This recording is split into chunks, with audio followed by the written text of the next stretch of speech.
అలసిన సేవకుని విషయం దేవుడు ఏం చేశాడు?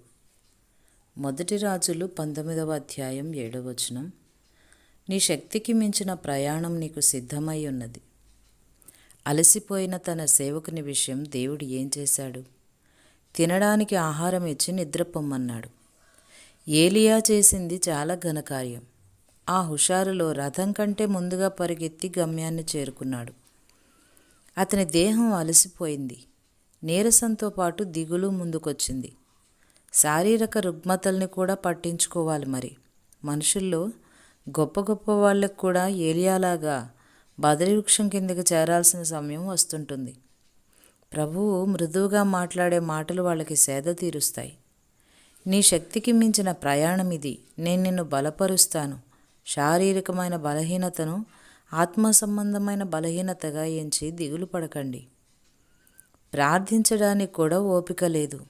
అలసిన దేహం సొమ్మసిల్లింది. మనసంతా ఒకటే దాహం, ఒకటే ఆలోచన. ఆదమరచి కొంతసేపు నిద్రపోవాలి. అలా పడి నిద్రపోతే దేవుడేమంటాడు? అనుమతి లేకుండా నిద్రలోకి జారితే, ప్రార్థించకుండా పవలిస్తే క్షమిస్తాడా లేదా? ఆలోచించు. నీకు మాటలైన రాని ప్రాయంలో నీ తల్లి నిన్ను నిద్రపుచ్చలేదా? తన ఒడిలో లాలించి జోలపాడలేదా? నువ్వు నోరు తెరిచి అడగలేని వయసులో అడిగేదాకా నీకు అన్నం పెట్టకుండా ఆగిందా? నిద్రలో నీ గగుర్పాటుని తను కౌగిట చేర్చి ఓదార్చలేదా?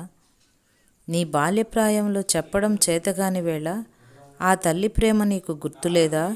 ఇప్పుడు ప్రార్థనకి కూడా ఓపిక లేని అలసటలో మానవ సహజమైన బలహీనత లొంగదీసిన వేళ నిస్సంకోచంగా పడుకొని విశ్రాంతి తీసుకో. తల్లి ఒడిలో ఉన్నట్టుగా నిదురపో.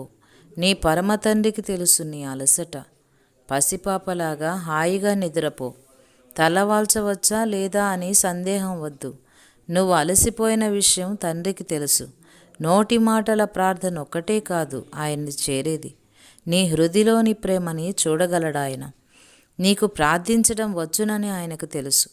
ప్రార్థించే ఓపిక తెలుసు. క్రీస్తు కరుణకి సరిహద్దులు నీకే తెలుసు. ఎన్నుకున్న వాళ్ళని ఎల్లవేళలా గమనిస్తాడాయన. తన ప్రియుల్ని పడుకోబెట్టి నిద్రపుచ్చినప్పుడు, కాచి కాపాడే భారం ఆయన మీద పడినప్పుడు నీ ప్రాణాన్ని ఆయనకు అప్పగించు. ఇక భయమే లేకుండా ఆయనలో పవళించు.